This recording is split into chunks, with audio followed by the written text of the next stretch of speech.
Assalamualaikum warahmatullahi wabarakatuh.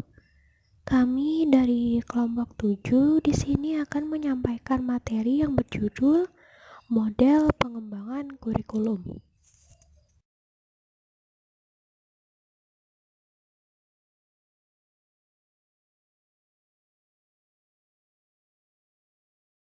Oke, langsung saja. Jadi, model pengembangan kurikulum itu terbagi dalam 3 model. Yang pertama ada pengembangan kurikulum administratif model, kemudian yang kedua ada pengembangan kurikulum the demonstration model, dan yang terakhir adalah pengembangan kurikulum the grassroots model.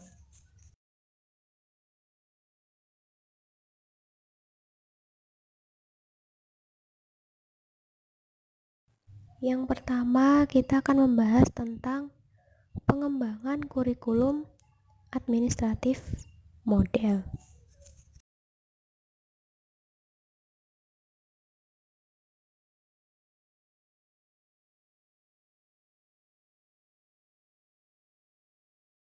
Apa sih pengembangan kurikulum the administratif model ini?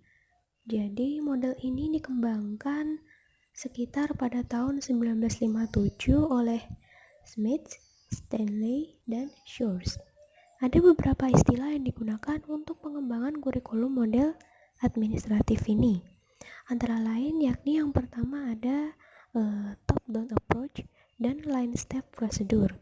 Nah, kesemuanya ini memiliki arti yang sama, yaitu suatu pendekatan atau prosedur pengembangan kurikulum yang dilakukan oleh suatu tim atau para pejabat tingkat atas sebagai pemilik kebijakan. Model tersebut dipandang efektif dalam pelaksanaan perubahan, termasuk dalam perubahan kurikulum. Gagasan pengembangan kurikulum datang dari pejabat ataupun administrator pendidikan.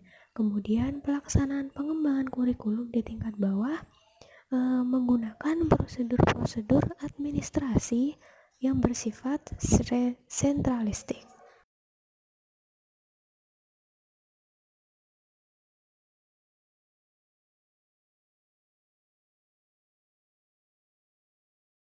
Adapun langkah-langkah dalam pengembangan kurikulum dalam model ini adalah yang pertama, administrator pendidikan. Di sini membentuk suatu panitia pengarah yang terdiri dari pejabat administrasi tingkat atas. Biasanya terdiri dari pengawas pendidikan, kepala sekolah, dan staf pengajar inti. Kemudian yang kedua ada komisi pengarah.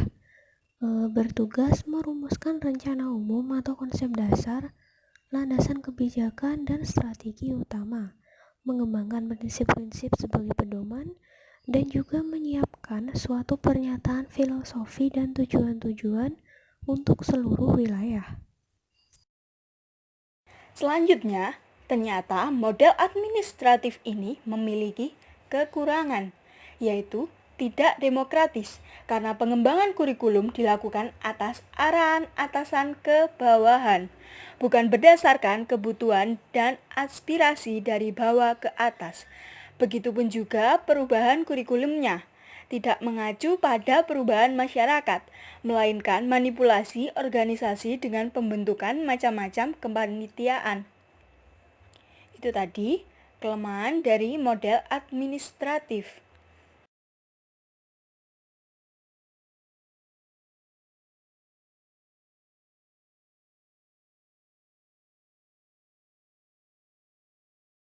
Saya Nurul Demes Hermiati, NIM 12205183043 akan melanjutkan penjelasan dari Mbak Hilma tentang langkah-langkah dalam pengembangan kurikulum dalam model administratif. Langkah yang ketiga yakni membentuk komisi kerja pengembangan kurikulum yang bertugas mengembangkan kurikulum secara operasional mencakup keseluruhan komponen kurikulum dengan mempertimbangkan landasan dan prinsip-prinsip pengembangan kurikulum. Selanjutnya, langkah yang keempat, setelah kebijakan kurikulum dikembangkan, panitia pengarah memilih dan menugaskan para ahli sebagai panitia pelaksana untuk bertanggung jawab dalam konstruksi kurikulum. Lalu selanjutnya langkah yang kelima, setelah panitia melaksanakan penyusunan kurikulum, selanjutnya kurikulum direvisi oleh panitia pengarah dan menyempurnakan bagian-bagian tertentu bila dianggap perlu. Karena pengembangan kurikulum model administratif ini berdasarkan konsep, inisiatif, dan arahan dari atas ke bawah, maka akan memerlukan waktu agar dapat berjalan dengan baik. Hal ini disebabkan adanya tuntutan untuk mempersiapkan para pelaksana kurikulum tersebut.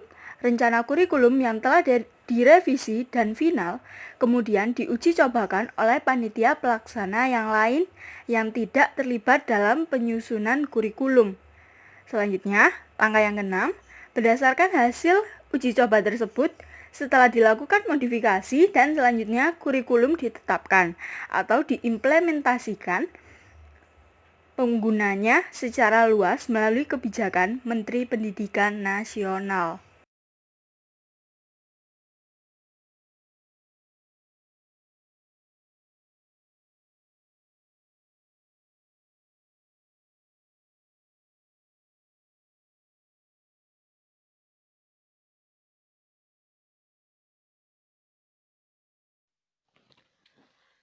Selanjutnya yaitu pengembangan kurikulum The Grassroots Model atau model dari bawah. The Grassroots Model ini merupakan kebalikan dari top-down The Administrative Model. Inisiatif pengembangan kurikulum pada The Grassroots Model bukan berasal dari atas atau puncak sebagaimana pola top-down The Administrative Model, melainkan dari bawah, yakni bersumber dari guru-guru atau dosen-dosen. Dalam model pengembangan yang bersifat grassroots, guru di suatu sekolah bisa saja mengadakan upaya pengembangan kurikulum. Hal ini didasarkan atas pertimbangan bahwa guru adalah perencana, pelaksana, dan juga penyempurna dari pengajaran di kelasnya. Inisiatif dan kegiatan grassroots model ini pada pengembangan kurikulum datang dari guru baik pada level ruang kelas maupun pada level sekolah.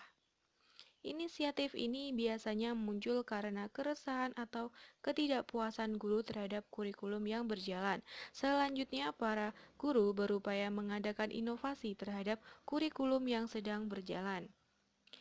Di dalam model grassroots ini, pada pengembangannya, peran administrator tidak dominan, atau administrator lebih menonjol sebagai motivator dan fasilitator. Jika memang para administrator setuju dengan gerakan para guru, namun jika upaya pembaharuan para guru itu tidak disetujui, maka administrator bisa menjadi penghalang upaya inovasi guru.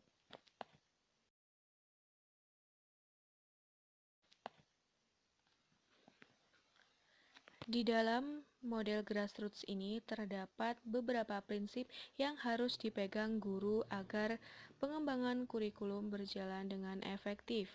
Prinsipnya yaitu ada 3. Yang pertama, kurikulum akan ditingkatkan jika guru terlibat secara baik dan berkompetensi. Yang kedua, kompetensi guru akan meningkat bila langsung dalam pengembangan kurikulum. Yang selanjutnya, jika guru berpartisipasi aktif dalam membentuk tujuan-tujuan yang akan dicapai dengan memilih, mendefinisikan, memecahkan masalah yang akan dihadapi, mempertimbangkan, dan menilai hasil, maka keterlibatannya paling terjamin.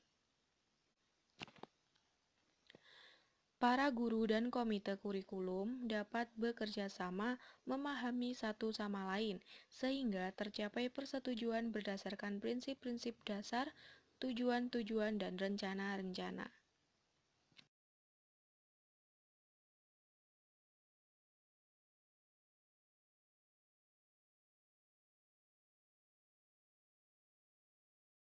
Assalamualaikum warahmatullahi wabarakatuh. Perkenalkan, nama saya Nur Aini. Di sini saya akan menjelaskan mengenai kelebihan dan kelemahan dari model grassroots.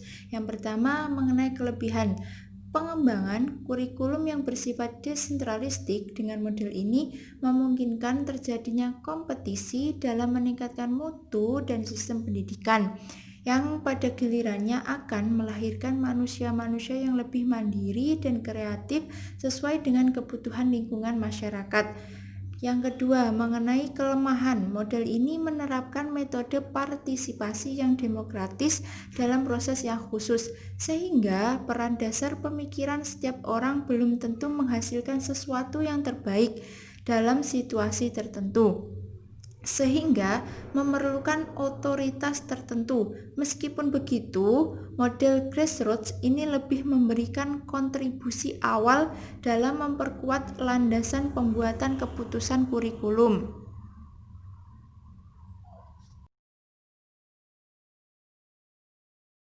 Yang ketiga yaitu pengembangan kurikulum demonstration model.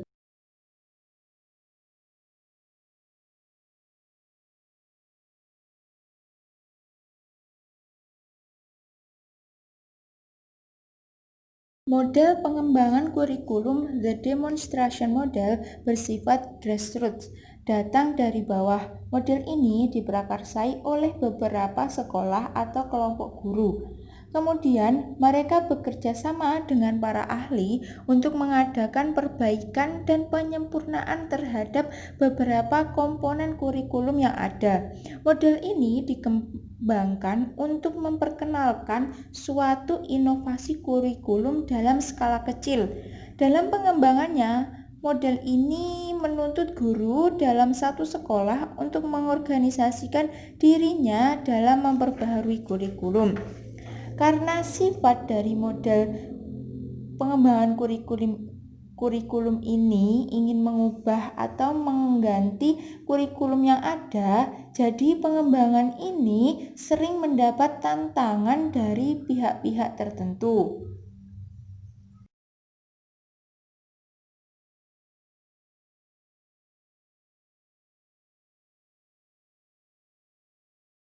Untuk selanjutnya yaitu variasi model demonstrasi. Smith, Stanley, dan juga Source menyatakan terdapat dua model pengembangan kurikulum demonstrasi, yaitu yang pertama model demonstrasi yang bersifat formal, yaitu sekelompok pendidik dari suatu sekolah atau beberapa sekolah ditunjuk untuk melaksanakan suatu percobaan tentang pengembangan kurikulum dengan tujuan mengadakan penelitian dan pengembangan tentang salah satu atau beberapa komponen kurikulum yang hasilnya diharapkan dapat digunakan bagi lingkungan yang lebih luas. Kegiatan ini biasanya diprakarsai oleh instansi pendidikan yang berwenang.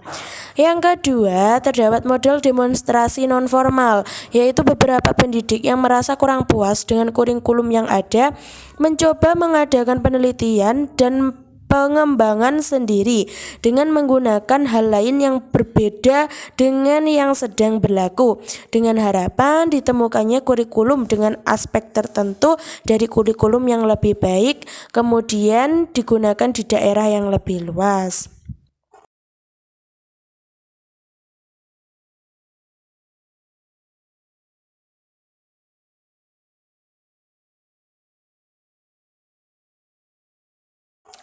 Terdapat beberapa kelebihan dan juga kekurangan pengembangan kurikulum model demonstrasi. Nah, untuk kelebihannya yaitu yang pertama, kurikulum yang dihasilkan melalui uji coba dan praktek nyata, hasilnya dapat digunakan sebagai kurikulum yang lebih praktis. Yang kedua, perubahan kurikulum pada bagian tertentu lebih mudah disepakati daripada perubahan secara keseluruhan. Yang ketiga, mudah menghadapi hambatan. Yang keempat, menempatkan guru sebagai pengambil inisiatif.